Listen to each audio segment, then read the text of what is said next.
Bonsoir à tous, très heureux de vous retrouver pour votre MAG immobilier. Tout d'abord, permettez-moi de vous souhaiter au nom de toute l'équipe une très bonne année 2018. Dans cette émission, nous aborderons une des principales pièces de vie de votre maison ou appartement, la cuisine. Pour en parler, il est agent immobilier à Bernay, Jacques Cernet, bonsoir. Bonsoir Pascal. Pour nous parler des règles à respecter pour l'implantation d'une cuisine, il est professionnel cuisiniste, Joseph Leroy, bonsoir. Bonsoir. Vous êtes gérant d'une grande surface qui opère dans le secteur de la distribution de produits électroménagers, informatiques, audiovisuels, télécommunications, IFI. Vous êtes implanté depuis de nombreuses années sur Bernay et sa région. Vous êtes franchisé d'un important groupe qui revendique le célèbre contrat de confiance. L'enseigne s'engage sur 3 points, prix, service, choix, et vous vendez des cuisines. Ça tombe bien puisque nous allons parler aujourd'hui de l'aménagement des cuisines. Ma première question sera pour vous, Jacques. Lorsque vous avez un client acquéreur, est-ce qu'il y a des critères déterminants pour la cuisine? Est-ce que c'est des questions qui vous sont posées? Cuisine aménagée, pas aménagée, équipée, pas équipée? D'abord, c'est quoi ces termes aménagés et équipés en matière de cuisine? Alors, lors d'un achat immobilier, lors de visite, le critère de la cuisine est déterminant. Alors, on aura plusieurs types, qu'elles soient ouvertes, qu'elles soient fermées, aménagées, non aménagées. On va avoir des clients qui, par exemple, n'ont jamais installé de cuisine, qui préfèrent que tout soit à nu pour remettre à zéro. Vous allez avoir des gens qui vont changer de bien immobilier, qui connaissent le coût d'un aménagement d'une cuisine, donc qui préféreraient avoir une cuisine aménagée déjà en place. Et pour revenir sur la question au niveau des termes, aménagé équipé ou cuisine, le terme est simple. Une cuisine aménagée, c'est une cuisine où le mobilier est conservé mais pas forcément l'électroménager. Une cuisine aménagée équipée où l'électroménager de la cuisine est conservé lors de la vente. Alors, il y a des règles, Joseph, je m'adresse à vous, le professionnel cuisiniste. Il y a des règles à respecter lorsque vous avez un client qui vous demande de construire sa cuisine, parce que maintenant, on a des cuisines, c'est des couleurs, avant, on avait un évier, un frigo, c'était un peu ça il y a quelques années ou quelques décennies. Maintenant, il y a des règles à respecter. Alors, j'en vois une première, j'étais assez surpris en préparant cette émission. La règle numéro 1, le triangle d'activité. Qu'est-ce que c'est ce triangle d'activité? Alors le triangle d'activité, c'est la zone c'est l'espace qui va être entre le frigo, la plaque de la cuisson et l'évier. Donc plus ce triangle est réduit, moins la ménagère fera de pas et mieux ce sera. Donc à côté de ça, il faut également faire très attention au sens de circulation dans la pièce. C'est-à-dire qu'on a des voies de circulation et ça va être aussi déterminant sur les volumes le projet de la cuisine. Alors, là aussi, j'ai été surpris. Si je prends le cas dans un restaurant, par exemple, vous avez le propre et le sale qui ne passent pas par la même porte. Et on retrouve ça un petit peu aussi dans les aménagements de cuisine au jour d'aujourd'hui. C'est une des règles, la règle numéro 2, du propre et du sale, en fait. Oui, je dirais qu'effectivement, on va essayer d'avoir un secteur pour chaque chose. Il y a la préparation, il y a le nettoyage, la vaisselle et tout ça, et puis également l'espace cuisson. Alors, je fais une petite parenthèse, messieurs. Bien sûr, une cuisine, ça a un coût. Comment vous faites, vous, Jacques, avec votre acquéreur? Vous avez vendu cette maison et il n'y a pas de cuisine ou la cuisine ne plaît pas aux acquéreurs. Comment vous faites? Vous financez ça avec le prix de la maison? Vous faites financer avec le prix de la maison? Ou bien ça sort du financement de la... Est-ce que c'est possible d'abord de financer une cuisine en même temps qu'on achète la maison? Voilà, des accessoires comme ça. Alors ça reste possible, on va dire que c'est l'équivalent d'un financement d'un achat avec travaux. C'est sous condition que le propriétaire soit d'accord pour que l'acheteur emprunte une somme plus importante que le prix de la vente pour réaliser des travaux complémentaires. Ce qui, compte tenu de l'acquéreur, peut fragiliser le dossier.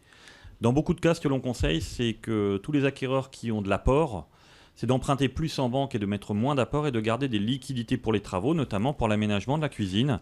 Parce qu'on sait pertinemment que quand on va démonter une cuisine existante, c'est de l'ancien, on peut avoir des surprises et des surcoûts qui ne sont pas maîtrisés au départ.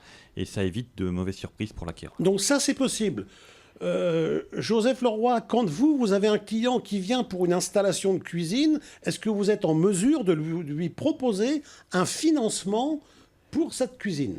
Oui, on est en mesure de lui proposer un financement. Oui, on peut monter un dossier de crédit, mais les premières questions qui vont nous venir à l'esprit, c'est quel est son budget cuisine. Est-ce qu'on peut, je dirais qu'un projet de cuisine, on peut avoir un projet à 5 000 euros et on peut, dans certains cas, dépasser les 30 000. C'est la question que j'allais vous poser, Joseph Leroy. Quel est le coût? Alors, vous allez me répondre, c'est comme les voitures, il y en a à tous les prix. Mais quel est le coût, quel est le ticket moyen d'une cuisine, quoi? Alors, je sais pas, on va parler d'une cuisine en surface. Allez, on va prendre 15-20 mètres carrés, une pièce de 15-20 mètres carrés. Est-ce que c'est grand ou pas?